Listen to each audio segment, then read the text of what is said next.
atau bis sunnah. Menafsirkan ayat dengan sunnah atau dengan hadis dari Nabi Shallallahu Alaihi Wasallam. Kalau tidak terdapat dalam sunnah, dalam hadis Nabi Sallam, baru kemudian melangkah pada tahapan-tahapan selanjutnya berkaitan dengan makna secara bahasa Arab dan seterusnya dan seterusnya. Ini jamaah yang dimuliakan Allah Subhanahu wa taala.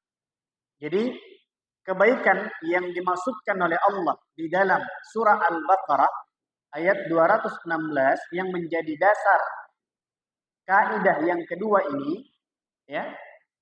Kebaikan yang dimaksudkan itu bersifat umum. Ditafsirkan maksud daripada kebaikan itu dalam surah An-Nisa ayat 19 yang berbicara tentang apa? Tentang seorang suami yang tidak mentalak, tidak menceraikan pasangannya istrinya, padahal ada sesuatu yang tidak disenangi dari pasangannya tersebut. Iya. Yang mana Allah Subhanahu wa taala berfirman, "Fa in karihtumuhun," kata Allah, maka jika ada di antara apa yang ada pada diri pasanganmu yang tidak kamu sukai, itu dari istri-istri kita, maka apa kata Allah? Fa'asa, maka boleh jadi antakrahu syai'an, engkau tidak menyenangi sesuatu dari pasangan-pasanganmu itu, wa yaj'alallahu fihi khairan katsira. Namun Allah Subhanahu wa taala menjadikan di dalamnya pada pasangan-pasanganmu itu, pada istri-istrimu itu apa? Khairan katsira, banyak kebaikan. Banyak kebaikan-kebaikan yang lainnya. Faqauluhu, maka firman Allah Subhanahu wa taala yang mengatakan khairan katsira dalam surah An-Nisa ini disebutkan oleh Syekh mufassirun wa muwaddihun lil khairil ladzi dzukira fi ayatil Baqarah. Ini menjelaskan, ini menafsirkan maksud dengan jelas dari apa yang disebutkan oleh Allah Subhanahu wa taala dalam surah Al-Baqarah tadi.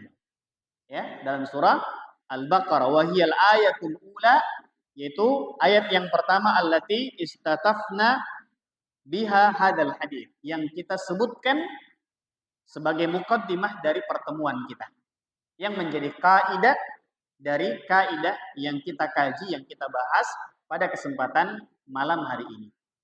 Sampai di sini jelas jemaah? Iya. Selanjutnya, ma ma'nal qaidah bi ikhtisar. Apa maksud daripada kaidah yang kedua yang kita sebutkan dan kita kaji pada kesempatan malam ini secara ringkas? Apa maksudnya? Apa maksud daripada kaidah yang mengatakan apa? Wa asa an takrahu syai'an wa huwa khairul lakum wa asa an tuhibbu syai'an wa huwa syarrul lakum. Apa maksudnya secara ringkas atau secara sederhana? Kata Syekh, annal insan qad yaqa'u lahu syai'un minal aqdaril mu'limah. Ya. Ketahuilah bahwa sesungguhnya setiap manusia terkadang ini mengalami sesuatu yang menjadi ketetapan Allah Subhanahu wa taala, yang mana sesuatu itu menyakitkan dirinya. Iya. Membuat dia tidak merasa nyaman. Iya. Artinya menyakitinya. Tidak disenanginya. Allati takrauha nafsu. Disebutkan oleh Syekh, sesuatu yang menyakitkan itu yang bagaimana? Yaitu sesuatu yang tidak disenangi oleh dirinya, jiwanya. Dia tidak senang dengan hal tersebut. Ya.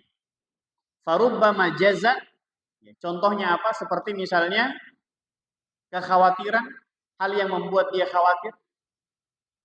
Au asabahul huzn, atau dia ditimpa kesedihan, membuat dirinya sedih. Sesuatu yang ada itu membuatnya merasa sedih atau merasa khawatir. Sampai-sampai dhanna anna dzalikal maqdur huwa ad-darbatul qadiyah ala amalihi wa hayati. Sampai-sampai dia mengira, dia menyangka ya, sesuatu yang dia tidak senangi itu menjadi penyebab hancurnya apa yang menjadi cita-citanya di masa depan.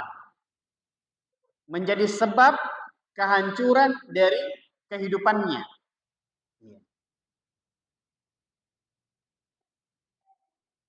Fa'idha bidzalikal maqdur. Namun ternyata terkadang sesuatu yang ditakdirkan oleh Allah Subhanahu wa taala yusbihu khairan 'alal insan min haitsu la yadri. Terkadang justru sebaliknya. Apa yang disangkakan justru yang terjadi sebaliknya. Dia menyangka bahwasanya sesuatu yang ditetapkan oleh Allah, ditakdirkan oleh Allah tersebut, yang dia tidak senangi, membuat dia cemas, membuat dia khawatir, membuat dia merasa sedih, ya, sampai-sampai menyangka bahwasanya apa yang dia tidak senangi itu bisa menghancurkan masa depannya, kehidupannya. Justru yang terjadi sebaliknya. Justru mendatangkan kebaikan dari arah yang tidak disangka-sangkanya. Wal aksu sahih. Dan apa yang terjadi ya sebaliknya justru terkadang itu adalah hal yang benar. Itulah adalah hal yang benar. Sebagaimana dikatakan, kam min insan, berapa banyak dari manusia pada hari ini sa'a fi syai'in zahiruhu khair.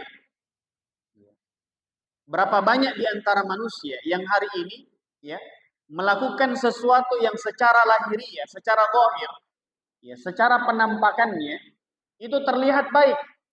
Itu terlihat baik. Wastamat fi sabilih al-wusul alaih. Ya, dan dia berusaha bagaimana caranya agar bisa mencapai apa yang dianggap baik itu. Apa yang dianggap baik. Wa badalul ghali wan nafis min ajli al-wusul ilaih. Sehingga semua potensinya, semua kemampuannya, apa yang dia lakukan, dia kerahkan semuanya. Untuk apa? Untuk bisa mendapatkan sesuatu tersebut. Yang secara zahir, secara lahiriah terlihat baik dan ada kebaikannya. Sehingga dia mengerahkan semua potensinya, semua kemampuannya, apa yang dia miliki, dia kerahkan untuk apa? Bagaimana bisa mendapatkan atau menggolkan apa yang kemudian dia harapkan tersebut. Fa'idha bil amri ya'ti ala aksi ma yurid. Akan tetapi ternyata kenyataannya justru yang terjadi sebaliknya. Berbeda dengan apa yang dia inginkan. Berbeda dengan apa yang dia harapkan. Kenyataan yang terjadi justru sebaliknya. Justru apa yang dia sangka ini baik, terlihat baik, justru sebaliknya. Justru mendatangkan keburukan dan kejelekan. Nah, jamaah yang dimuliakan Allah Subhanahu wa taala. Innaka idza ta'ammaltal ayatainil karimatainil al-ula wa tsaniyah. Maka kata Syekh, kalau kita perhatikan, kita cermati dengan baik, ya, antara ayat yang pertama dan ayat yang kedua. Ayat yang pertama dalam surah apa? Surah Al-Baqarah ayat 216. Itu ayat pertama dari kaidah kita. Dan kalau kita perhatikan dan cermati ayat yang kedua dalam surah An-Nisa ayat 19. Perhatikan baik-baik. Kata Syekh, kalau kita perhatikan dengan baik, kita cermati dengan baik, antara ayat yang pertama dan ayat yang kedua, wajadta annal ayatal ula, maka kita akan menemukan, kita akan mendapati bahwasanya ayat yang pertama, allati tahaddatsat an fardil jihad, di mana ayat pertama berbicara tentang kewajiban berjihad, maka ayat ini, ayat yang pertama ini, kata Syekh, tatahaddats an alamin badaniyin wa jismiyin. Maka ayat itu berbicara atau mengungkapkan tentang apa? Tentang rasa sakit yang dialami oleh jasad kita, oleh tubuh kita. Ya, ayat tentang jihad ini berbicara tentang apa? Tentang rasa sakit yang tidak diinginkan, ya, yang tidak disukai oleh setiap manusia, yang kaitannya hubungannya dengan apa? Dengan jasad, dengan badan kita, dengan fisik kita. Yang mana kata Syekh, qad yalhaqul mujahidina fi sabilillah. Sebagaimana hal tersebut dialami dan dirasakan oleh setiap mereka yang berjihad di jalan Allah Subhanahu wa taala. Ada risikonya. Ketika mereka turun dalam medan jihad, ya, dalam medan peperangan untuk membela atau meninggikan kalimat Allah Subhanahu wa taala, maka resiko yang bisa terjadi apa? Iya. Sesuatu yang bisa menyakiti fisik mereka, ya. Sesuatu yang bisa melukai fisik mereka, tubuh mereka, jasad mereka. Makanya kata Syekh, ayat yang pertama berbicara tentang apa? Rasa sakit yang berkaitan dengan fisik, dengan tubuh kita. Yang terkadang dialami dan dirasakan oleh orang-orang yang berjihad di jalan Allah Subhanahu wa taala. Sebagaimana itu yang terjadi pada umumnya. Wa idza ta'ammaltal ayata tsaniyah. Lalu kemudian kalau kita cermati, kita perhatikan ayat yang kedua dalam surah An-Nisa ayat 19, wa hiya ayatul imsak ma'al karaha, yaitu ayat yang berbicara tentang seorang suami yang tidak mentalak, tidak menceraikan pasangannya padahal ada sesuatu yang tidak disenangi dari pasangannya. Wajadtaha, maka engkau akan menemukan, mendapati ayat tersebut tatahaddatsat an alamin nafsiyyin yalhaqu zauj bisababi imsaki zaujati. Maka kita akan mendapati pada ayat yang kedua itu berbicara tentang apa? Rasa sakit juga. Rasa sakit yang dirasakan, yang dialami oleh seorang suami, ya, dari istrinya. Dan rasa sakit itu berhubungan dengan apa? Dengan hatinya, dengan jiwanya. Berbeda dengan ayat yang pertama, rasa sakit yang berhubungan dengan fisiknya. Sementara ayat yang kedua, rasa sakit, sama rasa sakitnya. Tapi berkaitan dengan hati, dengan jiwanya. Wa ibqaiha fi ismati. Rasa sakit disebabkan karena apa? Sesuatu yang tidak disenangi dari pasangannya, sehingga dia tetap bertahan, menahan diri dari sesuatu yang tidak disenanginya, ya, itu sakit, kan gitu. Kemudian menahan rasa sakit dari apa? Dari dia harus tetap menanggung, ya, tanggung jawabnya sebagai seorang suami. Karena tentu istri menjadi tanggung jawabnya. Selama belum berpisah, maka tetap menjadi tanggung jawabnya. Dan seorang suami menahan hal tersebut. Menahan rasa sakit dari apa? Dari hal tersebut. Dia tetap menanggung apa yang menjadi tanggung jawabnya. Maka apa kata Syekh? Fala'allallah an yarzuqahu minha biwaladin salih.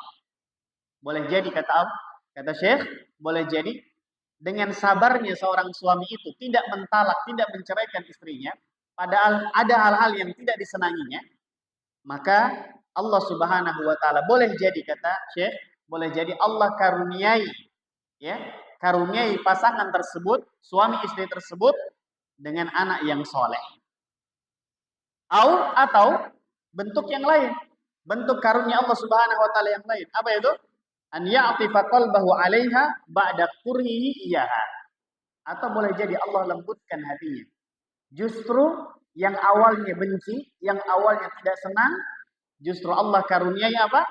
Kelembutan pada hati sang suami, sehingga semakin menumbuhkan kasih sayang dan cinta terhadap istrinya. Justru kondisi sebaliknya. Walau ba'dahin, walaupun mungkin terkadang harus melewati proses yang panjang, butuh waktu untuk apa? Untuk menumbuhkan cinta dan kasih sayang seorang suami kepada istri yang tidak disenanginya. Tapi dia tetap bersabar dan tidak, ya, mentalak atau menceraikan istri. Nah, jamaah yang dimuliakan Allah Subhanahu wa taala. Maka kata Syekh, fa idza ta'ammalta fi ayatil jihad. Maka kalau kita cermati, kita perhatikan dengan seksama ayat tentang jihad, maka kita akan mendapati tatahaddatsy an ibadatin minal ibadat. Maka ayat tersebut berbicara tentang apa?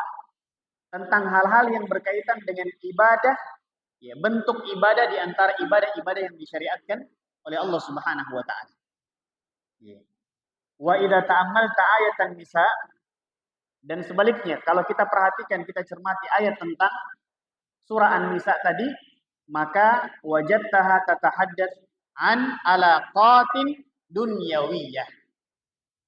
Maka ayat yang kedua ini berbicara tentang apa? Tentang hubungan yang bersifat duniawi. Kalau yang pertama tentang jihad, berbicara tentang apa? Bentuk di antara bentuk ibadah kepada Allah Subhanahu wa taala. Adapun yang kedua terkait dengan pasangan, maka ini berbicara tentang apa? Tentang hubungan yang sifatnya di dunia atau duniawi. Idzan, oleh karenanya kata Syekh, nahnu amama qaidah, kita berada di hadapan kaidah tanawal tahwalan syatta, yang mencakup atau meliputi banyak atau beragam kondisi dan keadaan. Jadi kaidah ini jemaah yang dimuliakan Allah, kaidah yang kedua ini, wa asa an takrahu syai'an wa huwa khairul lakum wa asa an tuhibbu syai'an wa huwa syarrul lakum wallahu ya'lam wa antum ta'lamun. Ya.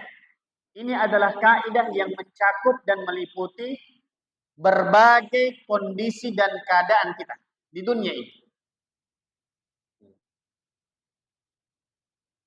Baik berkaitan dengan diniyah, urusan agama kita, ya, atau duniawiyah, berkaitan dengan urusan duniawi kita, atau badaniyah, berhubungan dengan fisik kita, dengan tubuh kita, atau nafsiyah, atau jiwa kita, hati kita, wahya ahwalun la yakadu yanfaku anha ahadun fi hadhil hayah, yang mana keadaan-keadaan tersebut, kondisi-kondisi ini adalah sesuatu yang pasti dialami oleh setiap orang di kehidupan dunia ini.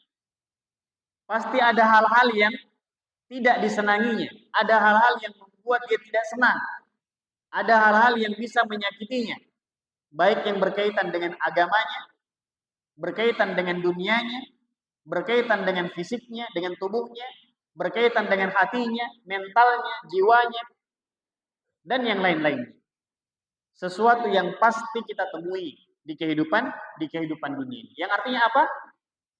Kaidah ini sangat penting dan sangat-sangat kita butuhkan dan perlukan menjadi acuan dan pegangan kita di dalam menghadapi situasi dan kondisi serta keadaan-keadaan yang kita sebutkan tadi, yang beragam bentuknya, yang pasti setiap kita akan mengalaminya, cepat atau lambat. Apakah salah satu dari kondisi dan keadaan tersebut, atau kita bisa saja mengalami semua kondisi dan keadaan yang disebutkan oleh penulis tadi. Sebagaimana firman Allah Subhanahu wa taala dalam Al-Qur'an surah Al-Balad ayat yang keempat. Ya, surah Al-Balad ayat yang keempat. Allah mengatakan, laqad khalaqnal insana fi kabad. Sungguh kami telah menciptakan manusia dalam, ya, untuk apa? Berpotensi untuk apa? Mengalami kesulitan-kesulitan, kepayahan-kepayahan. Artinya apa? Ad-dunya darul bala. Dunia ini adalah tempatnya ujian, jemaah yang dimuliakan Allah Subhanahu wa taala. Dunia ini adalah tempatnya ujian. Tempat kenikmatan di mana? Yaumul akhir. Adapun di dunia ini, maka tidak ada seorang pun yang lepas daripada kesulitan, kepayahan, dan masalah-masalah. Pasti kita akan mengalami itu. Satu kondisi, satu keadaan, atau semua kondisi dan keadaan sekaligus. Idza tabayyana hada, kalau sudah jelas bagi kita semua ini jemaah yang dimuliakan Allah Subhanahu wa taala, maka kata beliau fa'lam, maka ketahuilah, pahami dengan baik, anna i'mala hadhil qaidah al-Qur'aniyah fil hayah min a'zami ma yamla'ul qalbu tuma'ninatan wa rahatan. Pahami dengan baik, ketahuilah dengan baik bahwasanya mempraktekkan, mengamalkan, merealisasikan kaidah ini, kaidah yang kedua ini. Asa an takrahu syai'an wa huwa khairul lakum. Boleh jadi kita membenci sesuatu, justru itu baik bagi kita. Wa asa an tuhibbu syai'an wa huwa syarrul lakum. Boleh jadi kita menyukai sesuatu, justru itu tidak baik bagi kita. Ketahuilah dengan baik, mempraktekkan, mengamalkan, menerapkan kaidah ini dalam kehidupan kita, ya. Kata Syekh, min a'zam, di antara perkara-perkara yang besar, perkara-perkara yang utama, yang dengannya bisa mengisi ruang-ruang hati kita dan jiwa kita, sehingga menjadi hati-hati yang tenang, tentram, dan damai, dan akan merasakan kebahagiaan. Atau dengan kalimat sederhananya, kalau ingin tenang, kalau ingin damai, tentram, ya, bahagia, maka terapkan kaidah ini. Pahami dengan baik, ilmui dengan baik, lalu praktekkan dalam keseharian kita. Itu yang pertama, keutamaan. Yang kedua, wa min ahammi asbabi daf'il qalaq. Mempraktekkan, menerapkan kaidah yang kedua ini dalam keseharian kita, itu merupakan sebab di antara sebab-sebab yang bisa menghilangkan kegundahan, kekhawatiran, rasa takut, rasa cemas, dan kawan-kawannya. Artinya apa? Membersihkan hati kita, jemaah yang dimuliakan Allah Subhanahu wa taala, dari semua kekhawatiran dan rasa takut yang ada. Alladzi asafa bi hayatin katsirin minan nas, yang banyak meliputi atau banyak dihinggapi oleh manusia pada hari ini. Banyak manusia pada hari ini, jemaah yang dimuliakan Allah, ya, dihinggapi rasa takut, rasa cemas yang berlebihan, kekhawatiran, ya, tidak tenang, ya. Matanya terpejam, tapi pikirannya melayang, membuat dia gelisah dalam tidurnya, ya, diliputi dengan kecemasan, rasa takut, dan yang lain-lain. Nah, ini menjadi solusi untuk menghilangkan semua penyakit-penyakit itu. Apa itu? Memahami dengan baik, mengilmui dengan baik, dan menerapkan dalam keseharian kita kaidah yang kedua. Wa asa an takrahu syai'an wa huwa khairul lakum, wa asa an tuhibbu syai'an wa huwa syarrul lakum, wallahu ya'lam wa antum la ta'lamun. Ini jemaah yang dimuliakan Allah Subhanahu wa taala. Kalau kita melihat kisah-kisah di dalam Al-Qur'anul Karim, kita membuka lembaran-lembaran Al-Qur'anul Karim, maka kita akan mendapati banyak sekali kisah-kisah.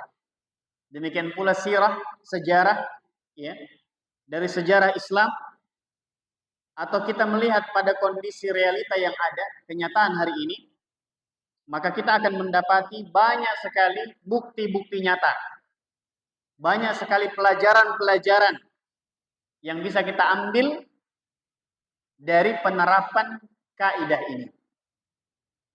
Yang pada kesempatan kali ini kita akan sebutkan beberapa di antara kisah-kisah tersebut sebagai penguat, ya, sebagai penguat bahwasanya benar, betul, kaidah ini sangat agung, sangat penting, sangat kita butuhkan di dalam keseharian kita untuk bisa mendatangkan ketenangan, ketentraman, kedamaian, dan kebahagiaan, serta menghilangkan segala keraguan-raguan, segala kekhawatiran, kecemasan, dan rasa takut yang ada. Dan kita akan sebutkan kisah ini ya setelah azan Isya. Sudah masuk Isya, ya? Iya. Fadhal azan dulu, nanti setelah azan kita lanjutkan kembali. Fadhal.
Bismillah.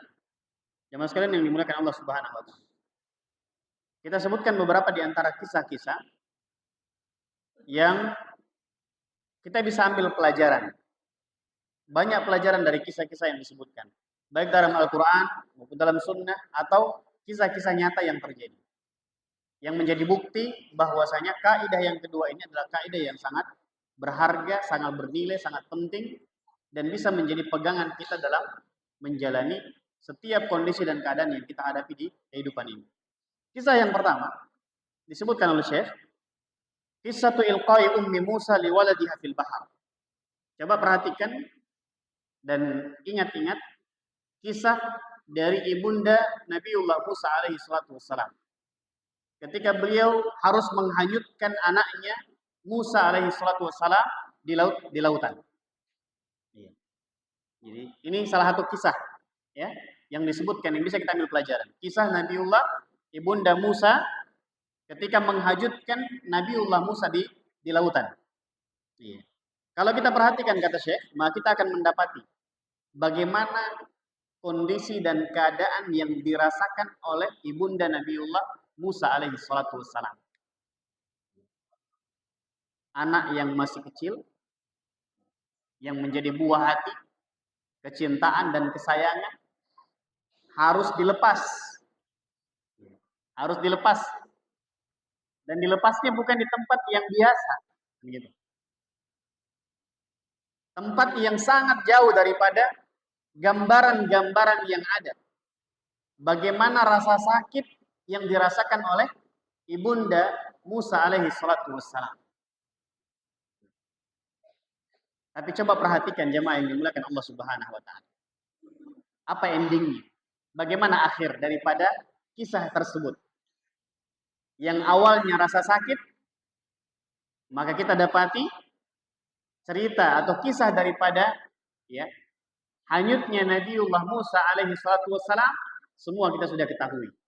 Apa yang terjadi dalam kehidupan Nabiullah Musa alaihi salatu wassalam. Dan ini menunjukkan kepada kita dengan jelas jemaah yang dimuliakan Allah, pelajaran yang berharga yang dimaksudkan oleh Allah yang menjadi penutup daripada ayat yang menjadi kaidah kita yang kedua. Apa itu? Wallahu ya'lam wa antum la ta'lamun. Allah Maha tahu apa yang kalian tidak ketahui. Mungkin bayangan dalam pikiran yang dirasakan oleh ibunda Musa kurang lebih sama seperti yang kita pikirkan. Bagaimana nantinya ya bisa hanyut, jatuh, tenggelam, dimakan dan seterusnya dan seterusnya. Kekhawatiran-kekhawatiran yang pasti meliputi setiap benak dan pikiran orang tua. Iya. Namun ternyata akibat daripada semuanya, akhir daripada semuanya justru adalah kisah yang indah, kisah yang terpuji, kisah yang bisa memberikan pelajaran untuk kita semua. Dan ini merupakan ya penerapan daripada penutup firman Allah Subhanahu wa taala, wallahu ya'lam wa antum la ta'lamun. Kisah yang kedua disebutkan oleh Syekh. Coba perhatikan. Pada kisah Nabiullah Yusuf alaihi salatu wassalam. Ya, kisah Nabiullah Yusuf alaihi salatu wassalam. Maka kita pun juga akan mendapati banyak pelajaran yang berharga daripada kisah ini.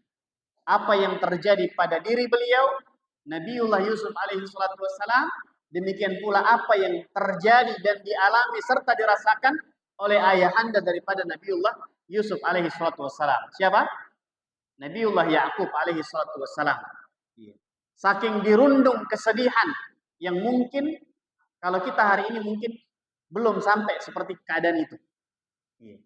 Saking sakitnya, ya, rasa sakit yang dialami dalam bentuk kesedihan, kesedihan yang begitu dalam sampai-sampai menyebabkan kedua matanya menjadi buta. Kalau kita sedih, hari ini sedih, besok ada kegiatan, ada aktivitas, hilang semua itu. Berarti belum ada apa-apanya. Maka ini menjadi kisah yang menjadi pelajaran buat kita bersama. Jemaah yang dimuliakan Allah Subhanahu wa taala. Perhatikan dengan baik kisah Nabiullah Yusuf alaihi salatu wassalam. Kisah yang ketiga, coba perhatikan kisah anak kecil yang dibunuh oleh Nabiullah Khidir. Yang dibunuh oleh Khidir dalam surah Al-Kahf. Ya, tentu perintah dari Allah Subhanahu wa taala. Dan perhatikan alasan di antara alasan atau sebab Allah memerintahkan untuk membunuh anak kecil tersebut. Sebagaimana Nabiullah Musa ketika menyaksikan hal tersebut, maka fitrah manusianya keluar, kan gitu. Kenapa engkau melakukan ini? Tapi karena itu adalah perintah dari Allah, baru kemudian nanti dijelaskan. Apa kata Allah Subhanahu wa taala dalam surah Al-Kahf ayat 80 dan 81? Wa ammal ghulam fakana abawahu mu'minain fa khashina ayyurhiqahuma tughyana wa kufra. Fa aradna ayyubdilahuma rabbuhuma khairan minhu zakatan wa aqraba ruhma. Sesuatu yang di luar persangkaan kita, di luar kemampuan kita, di luar nalar kita, jemaah yang dimuliakan Allah Subhanahu wa taala. Dan hanya Allah yang Maha tahu apa hikmah di balik semua yang terjadi. Apa hikmah di balik perintah Allah Subhanahu wa taala. Walaupun terkadang tidak sesuai dengan apa yang kita harapkan. Walaupun terkadang bertolak belakang dengan nalar kita, dengan akal kita, tapi dia adalah merupakan ketetapan dari Allah, maka pasti ada hikmah kebaikan di dalamnya. Ini jemaah yang dimuliakan Allah Subhanahu wa taala. Kisah yang lainnya disebutkan oleh Syekh seperti dalam sunnah Nabi Shallallahu Alaihi Wasallam. Kalau tadi beberapa kisah yang disebutkan sebagai contoh dari Al-Quranul Karim. Sekarang kita sebutkan beberapa contoh kisah dalam sunnah Nabi Sallallahu Alaihi Wasallam, perjalanan sunnah Nabi Sallallahu Alaihi Wasallam. Tentu banyak sekali contoh-contohnya dari kisah-kisah yang ada. Kita sebutkan beberapa di antaranya. Ketika suami daripada Ummu Salamah, itu Abu Salamah, meninggal dunia. Ya, suami dari Ummu Salamah meninggal dunia, Abu Salamah, sahabat yang mulia, ya, sahabat yang mulia, sahabat yang agung. Lalu kemudian Ummu Salamah mengatakan, sami'tu Rasulullah sallallahu alaihi wasallam yaqul, saya mendengar Nabi sallallahu alaihi wasallam bersabda, ma min muslim, tidak ada seorang muslim, tusibuhu musibah, lalu kemudian ia ditimpa satu musibah, fayaqul, lalu kemudian dia mengatakan, dia berucap setelah mendapatkan musibah itu dengan ucapan ma'amarahullah, ucapan yang Allah perintahkan kepadanya untuk diucapkan. Apa ucapannya? Yaitu kalimat istirja. Inna lillahi wa inna ilaihi raji'un.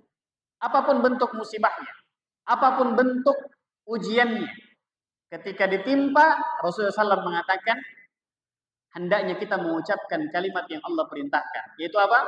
Kalimat istirja. Cukup sampai di situ? Tidak, ada lanjutannya. Dan ini yang kadang kita lupakan. Kalau kita dapat musibah, ditimpa musibah, yang kita ucapkan, yang kita tahu cuma apa? Mengucapkan kalimat istirja. Yang lebih parah lagi, sudah ditimpa musibah, tidak mengucapin kalimat istirja juga. Iya. Paham ya? Iya. Ada di antara kita, di antara saudara-saudari kita, ditimpa ujian, nggak ngucapin apa-apa, nggak ngomong apa-apa. Ada yang ngucapin hanya sampai di sini saja. Padahal ada tambahannya, ada kesempurnaannya. Setelah mengucapkan kalimat istirja, inna lillahi wa inna ilaihi raji'un, kita dianjurkan, kita disyariatkan untuk apa? Untuk berdoa kepada Allah Subhanahu wa taala. Apa doanya? Allahumma ajurni fi musibati wakhluf li khairan minha. Ini yang banyak kita lupakan jemaah yang dimuliakan Allah Subhanahu wa taala. Terkadang kita mengklaim diri kita sebagai pengikut sunnah, kan gitu. Tetapi terkadang hal-hal yang justru menjadi bagian daripada sunnah kita tinggalkan dan kita abaikan. Yarhamukallah. Ya. Doa ini, sebagaimana yang pernah terjadi dengan sahabat yang mulia Umar bin Khattab radhiyallahu taala. Salah satu kisah yang pernah kami baca. Ketika putus tali sandalnya jemaah. Kalau kita putus tali sandal kita, apa yang kita ucapkan? Aduh. Ya kalimat yang pertama itu aduh. Gitu kan? Apalagi kalau hilang. Siapa lagi yang nyuri, siapa lagi yang ambil? Sahabat yang mulia Umar bin Khattab ketika putus tali sandalnya, maka kalimat yang pertama terlontar lewat lisannya, inna lillahi wa inna ilaihi raji'un. Kemudian berdoa kepada Allah, Allahumma ajurni fi musibati wa akhluf li khairan minha. Apa artinya? Allahumma ya Allah, ajurni, berikan aku pahala. Coba lihat, doa yang mulia. Allahumma ajurni fi musibati. Ya Allah, karuniakanlah kepadaku pahala dari musibah yang menimpaku. Kita minta diberikan pahala dari musibah yang terjadi. Cukup sampai situ tidak? Wakhluf li khairan minha. Ya Allah, berikan aku ganti yang jauh lebih baik dari musibah yang menimpaku. Allahu akbar. Kalau kita pahami dengan baik doa ini, maka sangat rugi. Sangat rugi jemaah yang dimuliakan Allah kalau kemudian kita tidak mengamalkan dalam keseharian kita. Cukup dengan mengucapkan kalimat istirja. Namun alangkah lebih baiknya, lebih sempurnanya lagi setelah kita mengucapkan kalimat istirja, inna lillahi wa inna ilaihi raji'un, kita barengi dengan permohonan kepada Allah. Ya Allah, berikan aku pahala dari musibah yang menimpaku. Ujian yang Engkau berikan kepadaku. Ya Allah, berikan aku ganti yang jauh lebih baik daripada apa yang menimpa diriku dari musibah dan ujian yang Engkau berikan. Maka perhatikan jemaah yang dimuliakan Allah Subhanahu wa taala. Qalat Ummu Salamah mengatakan, falamma mata Abu Salamah. Ketika Abu Salamah, suami dari Ummu Salamah meninggal dunia, qultu, Ummu Salamah mengatakan, ayyul muslimin khairum min Abi Salamah. Siapa di antara kaum muslimin yang lebih baik daripada Abu Salamah? Abu Salamah, sahabat yang mulia. Disebutkan dalam sebuah kisah bahwasanya apa? Beliau mempunyai Buhairah, sebuah taman di samping rumah Nabi SAW, di samping Masjid Nabawi, kebun kurma yang sangat luas, yang Nabi SAW sangat senang berada di dalamnya. Kebun yang sangat luas, yang subur, yang menghasilkan, yang kemudian ketika suatu waktu diminta siapa yang ingin bersedekah, maka Abu Salam mengatakan semuanya lillah wa li rasul. Kebun yang sangat luas diinfakkan, diberikan kepada siapa? Kepada perjuangan yang dibawa oleh Rasulullah SAW. Maka Ummu Salamah mengatakan, siapa di antara kaum muslimin laki-laki yang bisa mengalahkan kebaikan dan keutamaan daripada siapa? Dari suaminya yang meninggal, Abu Salamah. Ya. Awwalu baitin hajara ila Rasulillah sallallahu. Maka kemudian summa inni qultuha, lalu kemudian Ummu Salamah mengatakan sebagaimana apa yang dikatakan tadi. Lalu kemudian apa yang terjadi jamaah yang dimuliakan Allah? Fa akhlafallahu li Rasulullah sallallahu alaihi wasallam. Ternyata Allah memberikan ganti dengan manusia yang lebih baik daripada Abu Salamah. Siapa? Rasulullah sallallahu alaihi wasallam sebagai suami dari Ummu Salamah sepeninggal daripada Abu Salamah. Ini jemaah yang dimuliakan Allah Subhanahu wa taala. Dan kisah yang terakhir. Saya sebutkan kisah yang terakhir. Yang disebutkan oleh Syekh dalam kitab ini. Ya, tentu banyak sekali kisah-kisah yang lain. Seperti misalnya ada seorang yang disebutkan di sini ingin melakukan sebuah safar, perjalanan dengan menggunakan pesawat. Ya. Sudah pesan tiket, beli tiket, ya, tinggal berangkat. Ya. Dan semuanya sudah disiapkan bekal-bekalnya untuk melakukan perjalanan tersebut. Tapi kemudian, ya, dia tertidur. Ya, kalau kita bayangkan sudah di ruang tunggu nih, tinggal masuk pesawat, gitu. Tinggal masuk pesawat. Ternyata di ruang tunggu tertidur. Tidak terdengar informasi untuk segera masuk ke dalam pesawat. Karena tertidur akhirnya apa? Tertinggal pesawat. Tertinggal pesawat. Lalu kemudian terjadi sebagaimana apa yang terjadi pada umumnya. Kalau orang ketinggalan pesawat gimana? Ya, pangling kan? Ya, bingung. Ya, khawatir dan seterusnya. Pokoknya panik. Aduh, gimana nih? Saya ketinggalan pesawat. Saya nggak punya uang lagi. Dan seterusnya dan seterusnya.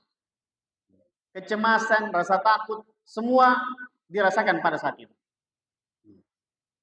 Namun beberapa saat kemudian dia mendengarkan informasi yang disampaikan di bandara bahwasanya pesawat yang seharusnya dia naiki untuk menyampaikan dia sampai kepada tujuan yang diinginkan ternyata terjadi kecelakaan yang menewaskan semua penumpang yang ada di pesawat tersebut. Allahu Akbar. Kira-kira jemaah yang dimuliakan Allah SWT, apa pelajaran yang bisa kita ambil? Dia menyangka bahwasanya kalau tidak naik di pesawat tersebut bisa rugi. Ya kan? Tidak senang dia. Dia senang, dia mau bisa naik pesawat sehingga sampai di tujuan. Tapi ternyata Allah menetapkan dengan takdir yang lain. Justru Allah selamatkan dia disebabkan karena apa? Naumatun qalilah. Ya.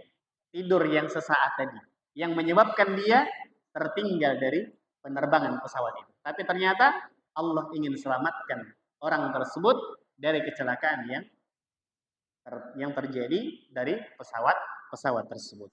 Ini jemaah yang dimuliakan Allah Subhanahu wa taala. Wallahu ya'lam wa antum la ta'lamun.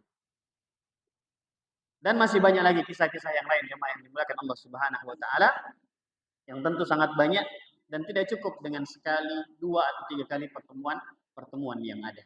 Yang tentunya ya banyak pelajaran yang bisa kita ambil sekali lagi dari kaidah-kaidah yang kedua ini. Maka kesimpulannya sebagai pelajaran yang bisa kita petik dari pertemuan kajian kita pada kesempatan malam hari ini setidaknya ada 4 poin.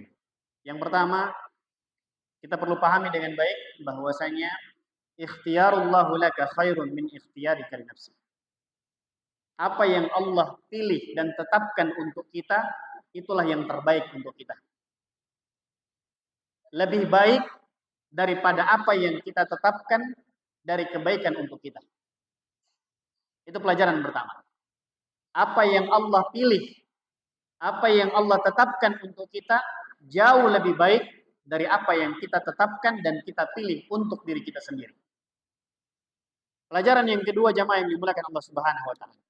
Idza ta'ammalta hadainil ismain min asma'illah. Kalau kita perhatikan dengan seksama, kita cermati dengan baik. 2 nama di antara nama-nama Allah Subhanahu wa taala yang indah. Maka akan menjadi tenang hati kita di dalam menjalani segala ketetapan dan takdir Allah Subhanahu wa taala. Apa dua nama Allah Subhanahu wa taala itu yang perlu kita pahami dengan baik? Kita tadabburi maknanya dan tentu kita amalkan apa yang menjadi konsekuensinya. Itu yang pertama, nama Allah Al-Alim, yang Maha mengetahui. Allah memiliki nama Al-Alim dan memiliki sifat Maha mengetahui segala sesuatu. Apa yang tidak kita ketahui, Allah mengetahuinya. Kemudian yang kedua, Al-Hakim, Maha bijaksana. Dari setiap dan semua ketetapan dan takdir Allah Subhanahu wa taala, Allah Hakim. Allah Maha bijaksana. Dan Allah memiliki hikmah yang sangat-sangat besar kepada hamba-hambanya dengan segala apa yang ditetapkan dan ditakdirkan Allah Subhanahu wa taala terhadap hamba-hambanya. Maka dua nama ini perlu untuk kemudian ya kita kaji, kita pahami ya, dan kita berusaha mengamalkan apa yang menjadi konsekuensi daripada dua nama tersebut, yaitu Al-Alim dan Al-Hakim, yang Maha bijaksana atau yang Maha memiliki hikmah dari semua yang terjadi atau ditetapkan olehnya Subhanahu wa taala. Yang ketiga, pelajaran yang ketiga, at-taslimu lil qada was sabru 'ala al-aqdar. Ya, menerima dengan lapang dada, pasrah dengan ketetapan Allah dan bersabar dengan segala yang ditakdirkan Allah Subhanahu wa taala adalah merupakan senjata yang apabila seseorang mempersenjatai dirinya dengan senjata itu, maka ini yang kemudian akan membuat hatinya menjadi lapang. Jadi kepasrahan kita, penerimaan kita, kesabaran kita dengan ketetapan Allah dan takdir Allah, apa yang terjadi itu adalah merupakan senjata. Yang kalau kita menggunakan senjata itu dengan baik, inilah yang kemudian akan menjadikan hati kita menjadi lapang, tentram, damai, tenang, dan segala hal-hal yang baik. Dan yang terakhir, iyyaka an yunsika haulul musibah ad'iyatun alhum alham wal hazan wal masaib. Ya. Jangan sampai, kata beliau, pelajaran yang keempat yang bisa kita ambil. Jangan sampai besarnya dan beratnya musibah yang menimpa kita, apapun bentuknya, ya. Jangan sampai musibah, ujian, masalah yang sedang kita hadapi yang menimpa kita itu menjadikan kita lupa untuk berdoa kepada Allah agar dijauhkan dari apa? Gundah gulana, kecemasan, kekhawatiran, dan hal-hal yang tidak kita inginkan. Ada sebuah doa yang diajarkan oleh Nabi Shallallahu Alaihi Wasallam yang mungkin pada hari ini kita lupakan. Ya, apa doanya? Ada yang hafal? Doa agar dijauhkan, dihindarkan dari segala kegundahan, rasa khawatir, rasa sedih, dan seterusnya. Ada yang tahu doanya? Allahumma inni a'udzubika minal hammi wal hazan wa minal ajzi wal kasal wa minal jubni wal bukhl wa a'udzubika min ghalabati daini wa qahri rijal. Di antara doa yang dianjurkan untuk kita banyak membacanya, apalagi ketika kita mengalami ujian-ujian, masalah-masalah yang berat. Ya Allah, aku berlindung kepadamu dari alham, kegundahan, wal hazan, dan hal yang membuatku sedih. Wal ajzi wal kasal, ya Allah, aku berlindung kepadamu dari apa? Kelemahan, ketidakmampuan, dan rasa malas untuk bergerak menghadapi dan mencari solusi dari masalah-masalah yang dihadapi. Wa a'udzubika minal jubni wal bukhl. Kita berlindung kepada Allah, ya Allah, jauhkan aku dari apa? Ya, sifat kikir dan pengecut di dalam menghadapi persoalan-persoalan yang kita hadapi. dan kita berlindung kepada Allah min ghalabatid dain wa qahrir rijal. Ya Allah, jauhkan aku, hindarkan aku dari lilitan hutang. Ya, banyaknya hutang yang kita lilit ini kemudian terkadang membuat hati kita menjadi tidak tenang, tidak nyaman. Maka kita berdoa kepada Allah, ya Allah, hindarkan aku. Aku berlindung kepadamu dari lilitan hutang wa qahrir rijal, dan desakan orang-orang yang memiliki kekuasaan. Ya, kalau kita hubungkan dengan lafaz terkait dengan hutang, maka hindarkan kami dari para penagih-penagih yang bengis dan seterusnya dan seterusnya. Dan terkadang ya kalau kita punya hutang, ya, kalau tidak bisa membayar maka ada penagihnya kan gitu. Ya, sudah ditagih baik-baik belum bayar-bayar, maka terkadang diturunkan ya personil-personil yang tidak kita harapkan. Maka kita pun berlindung kepada Allah dari kondisi-kondisi dan keadaan-keadaan yang seperti itu. Maka kembali pada pelajaran yang keempat yang bisa kita ambil dari kaidah ini, bahwasanya jangan sampai jamaah yang dimuliakan Allah, besarnya, beratnya musibah yang kita hadapi, masalah yang sedang kita alami, itu menjadikan kita lupa untuk berdoa dan memohon kepada Allah agar dijauhkan dari segala hal-hal yang tidak kita harapkan dan kita inginkan. Mudah-mudahan apa yang kita sampaikan, apa yang kita kaji pada kesempatan malam hari ini bermanfaat buat kita semua. Sekali lagi, ini adalah kaidah yang agung, yang mulia, yang mari kita renungi dengan baik, kita tadabburi dengan baik, ya, dan apa yang kita dengarkan dan kita simak, ini betul-betul kita bisa pahami dan kita terapkan dalam keseharian kita. Maka insya Allah, janji Allah pasti adanya. Janji Allah pasti adanya. Adapun janji manusia, maka tentu itu banyak ya tidak tepatnya. Tapi janji Allah pasti. Sebagaimana Allah Subhanahu wa taala mensifatkan dirinya, wallahu la yukhliful mi'ad, dan Allah tidak pernah mengingkari janjinya sedikit pun. Manfaat-manfaat yang bisa kita dapatkan ketika kita memahami, mengilmui dan mengamalkan dalam keseharian kita kaidah wa asa an takrahu syai'an wa huwa syarrun wa huwa khairul lakum wa asa an tuhibbu syai'an wa huwa syarrul lakum wallahu ya'lamu wa antum la ta'lamun. Dan insyaallah pada pertemuan pekan depan ya, kita masuk pada kaidah yang ketiga yang berbunyi wala tansawul fadla bainakum. Ya, wala tansawul fadla bainakum, yang artinya dan janganlah lupakan kebaikan-kebaikan di antara kalian. Artinya apa? Jangan pernah melupakan kebaikan dari siapapun yang pernah memberikan kebaikan kepada kita, sekecil dan sesederhana apapun itu. Selama itu adalah kebaikan yang bermanfaat buat kita, maka jangan pernah melupakan orang-orang tersebut.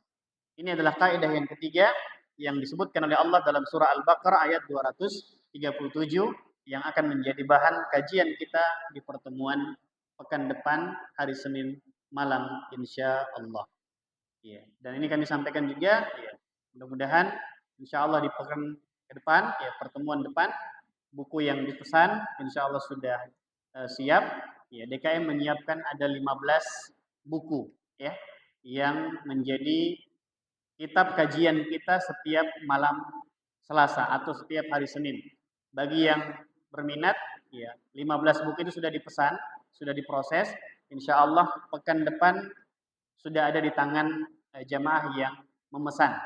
Ya, bagi yang ingin memesan lagi di luar 15 itu silakan langsung daftar ke DKM dalam hal ini Ustadz Syahidan ya untuk disiapkan buku yang mudah-mudahan ya apa yang kita keluarkan ya nominalnya kurang lebih 100.000 ya 100.000 yang kita keluarkan namun bermanfaat untuk kehidupan kita ya di dunia ini dan di akhirat kelak. Ya, saya yakin dan percaya itu insya Allah tidak ada nilainya ya dibandingkan manfaat kebaikan yang bisa kita dapatkan. Lebih dan kurangnya mohon dimaafkan. Mudah-mudahan apa yang kita ingatkan, apa yang kita kaji pada kesempatan malam hari ini bermanfaat buat kita semua. Wallahu taala a'la wa alam. Dan kita akhiri dengan doa kafaratul al-majlis. Subhanakallahumma rabbana bihamdik asyhadu an la ilaha illa anta astaghfiruka wa atubu ilaik. Wa akhiru da'wana alhamdulillahi rabbil alamin. Dan saya berharap kepada kita semua yang hadir, an yuballigh minkumul hadir al-ghaib. Yang hadir bisa menyampaikan kepada yang tidak hadir. Yang hadir berharap untuk mengajak siapa yang bisa diajak. Kita prioritaskan yang kita ajak jamaah yang dimuliakan Allah adalah kerabat dan keluarga terdekat kita. Kemudian teman-teman kita. Sehingga apa? Mudah-mudahan insya Allah dengan sebab hadirnya kita dalam majlis, kita bisa masuk surga bersama dengan keluarga kita. Bukan masuk surga sendirian, tapi masuk surga bersama dengan kerabat kita, keluarga kita, dan teman-teman kita. Saya berharap kepada teman-teman guru yang hadir untuk mengajak, mengingatkan teman guru yang lain untuk hadir dalam majelis ilmu seperti ini. Dan saya berharap ini pun disampaikan kepada wali murid yang lain, sehingga juga bisa hadir membersamai kajian kita pada setiap hari Senin, dan juga dipesankan kepada anak-anak kita.